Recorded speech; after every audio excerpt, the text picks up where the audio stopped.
What is eFootball 2026 even about these days? Well, it's been almost 3 months since I last played the game on launch, guys. I have not had any interest in logging back this year because there is obviously no Master League and we're not even getting any updates about it. So this is now simply an online game. They are focusing mostly on the cards and making, profit by selling as many packs as possible. This has turned into mainly a mobile game because that is where they are putting most effort into. But regardless of it, we are still going to be checking out the gameplay here on the console, if I can even call this an next-gen game anymore. They've created a new way of shooting called the Low Screamer, which is basically like low-driven shots in FC26. Lamine Yamal also has a new custom celebration, which I think is actually also going to perform in real life one of the next time he scores a goal. Recently, I've been kind of obsessed about controlling the goalkeeper, and you can also do this in eFootball 26, but I got a massive surprise when I went into the controls and I wanted to learn some of the, movements and stuff. They literally have like 5-6 things.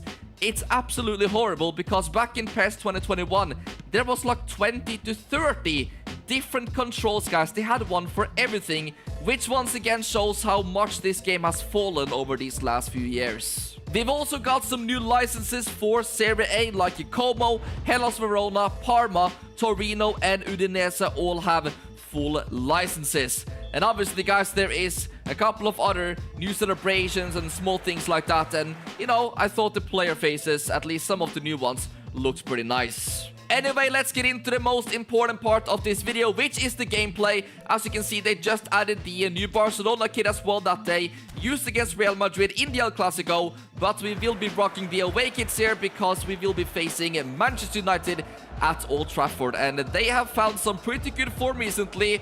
So let's see if we can beat them today. We are playing on the Superstar difficulty. Of course, Marcus Rashford is returning to Manchester as well today.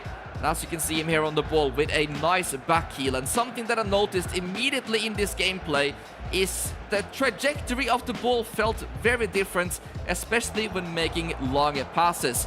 Look at that chance by Lewandowski, man. Imagine if I had scored this already after just a couple of minutes played. But this goalkeeper from United, Lamens, we didn't even know about him a couple of months ago, has literally been one of the main reasons why United are all of a sudden kind of playing pretty good. This was another good save though, nice cross by the AI, but I mean that is just fantastic replay. And Szczesny, of course, makes sure that it's still 0-0, but that pass right there by De Jong wasn't successful, but you could see by the movement and how the ball kind of behaves in the air that it was different than the usual pass I have made on this game before. So here we go again, Marcus Rashford, a little bit of movement, but the shot is absolutely going nowhere near the target. So first off, we are having a goalless game so far, but I've got to say, I am enjoying the gameplay. It feels sharp, it feels smooth, and the things that I want to try to go for actually kind of works out as well. We're just missing this goal. Cannot say I had the best performance with Lamine Yamal though, which is kind of similar to how he's been moving in real life recently. He just doesn't look like himself for some reason, but it could be because of injuries or something. I don't know if he's kind of lost the passion. I don't know what's going on with Lamine Yamal, guys. Hopefully he can find his form back again soon. But that was a nice counter-attack by Manchester United.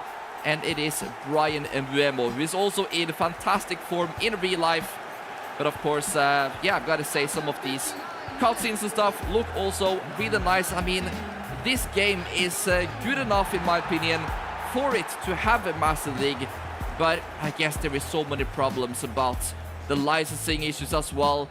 There is United and Arsenal are the only ones in the Prem with a license. So they would also have to add like the edit modes.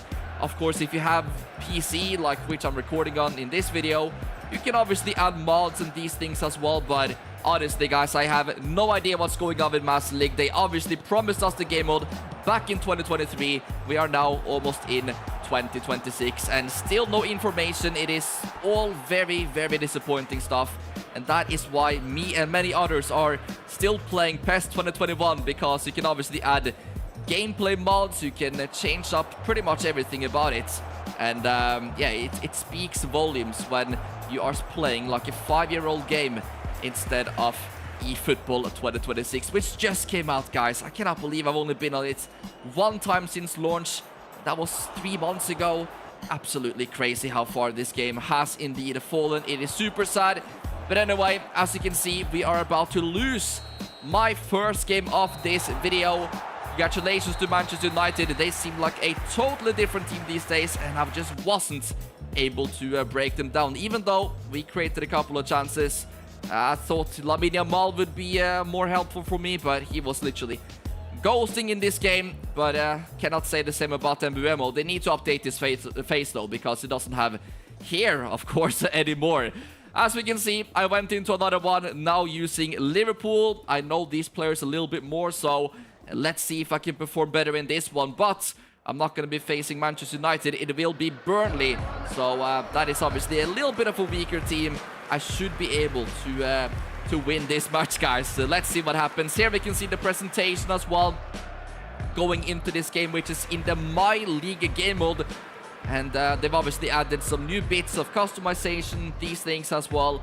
It's always nice, but without Master League and the edit mode especially, then yeah, it's got its limitations. Anyway, Salah immediately involved. A nice fake shot there. The defender falls for it. We cross it into Florian Wirtz, and he gets very, very close. A frustrating start to this game, which is exactly how it feels to be a Liverpool supporter in real life these days, guys. But here is Salah with a long shot. Nice curve, the finesse shot. And unfortunately, once again, it is, yeah, really close. Hits the crossbar, and a very, very unlucky start here. But we keep going.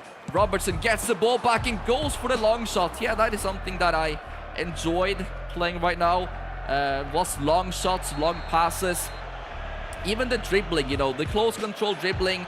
I was able to make the AI fall for it quite a few times. And this tackle here by Van Dijk was literally just purely out of frustration that I still haven't scored so far. But we will keep going. Here is Robertson with the special cross, and Isak, yeah, doesn't get to it. He has also had a disappointing start to his Liverpool career, so I made some substitutions. Hugo Ekitike, one of them, he has actually received a new face update, which you saw at the beginning of this video. That is something I've got to give it to Konami, is that, you know, if there is a player, especially a main player with without like a face or something, they obviously update it as fast as possible. But one of the reasons is because they obviously have the digital ones. They don't need face scans and all of this to get the player into the game. But Federico Chiesa literally comes off the bench and scores for me. That's incredible, but it kind of was ruined by this awful celebration, which I'm so tired of seeing now. It's been in the game for so many years, and yeah, it just looks awful to me. But here we have Alisson, nice replay. And yeah, this was a good goal. I tried for the shot there with Salah, and then Frimpong takes it down. Beautiful back post delivery, and the header went into the goal. So Chiesa, cannot believe he's not getting more minutes, guys. I should have actually started him in this match as well. And the slot needs to take some notes, I think. But Gravenberch wins the ball in midfield. We are absolutely dominating this one. Ekitike to Frimpong. There's the special pass. Nice movement on it, and fortunately in the end, I noticed that a lot of my shots went like really far above the goal, which is, yeah, I feel like usually I am a little bit more precise. This cutscene though has to be brand new, because it took me by surprise. Look at the Burnley player throwing the water bottle away, and that was a nice one. A nice little surprise there, and thankfully we don't concede at the very end of the game. So I managed to bounce back, guys, get a victory. And I've got to say, overall, I had fun in both of the matches that I played. Please go ahead and drop your opinions down below and let me know what you think about this gameplay as well. Thank you guys so much for watching. Subscribe to the channel, and I will see you tomorrow with a brand new video.